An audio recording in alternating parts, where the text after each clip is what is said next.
Hi Kanishka, welcome to my YouTube channel. Hi Julie, I'm so happy to be with you today. So, for all my viewers, Kanishka is joining us from Books, Coffee and Khani, which is a platform. Kanishka has been an ardent reader all her life. And today we are going to talk about a book which is close to so many women from all generations, from people who are in their 50s, 60s, my mother, at the same time, who are in their 30s and 40s. We are going to talk about the classic from Jane Austen, Pride and Prejudice. So, Kanishka, let us talk about what do you like the most about Pride and Prejudice. Today, we are talking about women and empowering women through books. Right.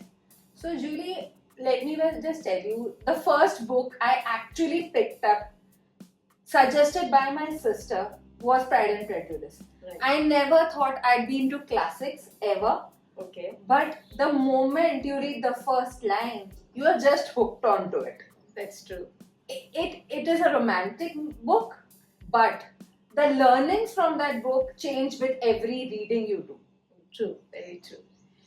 So, since we are talking about women empowerment, Elizabeth's character in Pride and Prejudice comes out as one of the strongest women of, this story is set in 19th century and Elizabeth comes out as the strongest character. So, do you want to elaborate on, how Elizabeth in set in 19th century fights with the traditional norms and various customs which were prevalent in England at that point of time? So, if you just start the book, the first line itself says that it is a truth well known that a man with a lot of money would be in search of a good wife.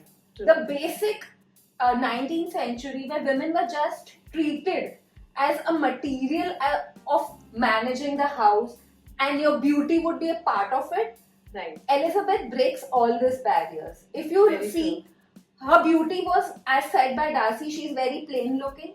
But the most important part was her wit and her awareness to the societal norms that they follow and how to overcome them. Yeah. She did not follow any of them. She was straight to the point but never rude. Very Her true. thought process was very clear. Yes. She was not going to marry for the sake of money. Yeah. Unless and until she has that relationship of the mind and the heart with that person, she was not ready to get married. Very true.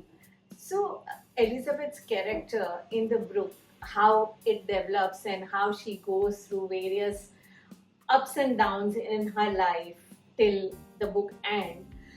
What strikes you the most as a very strong message, even though this is a classic but a fiction? Yeah. What strikes you the most and what women most relate to, especially the younger generation now would relate to a character from a 19th century?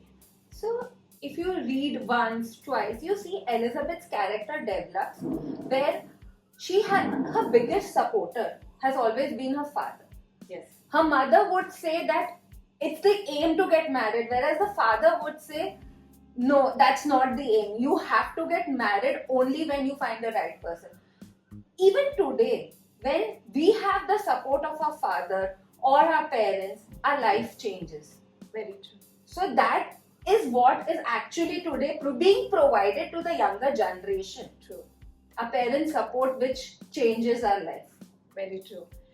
Very recently, I lost my father, and I wrote a very short para on not on my father but on myself, stating that why I am the way I am. And I think I believe that strong fathers raise strong women, and that is very important in everybody's life, and that is a very clear message in Pride and Prejudice.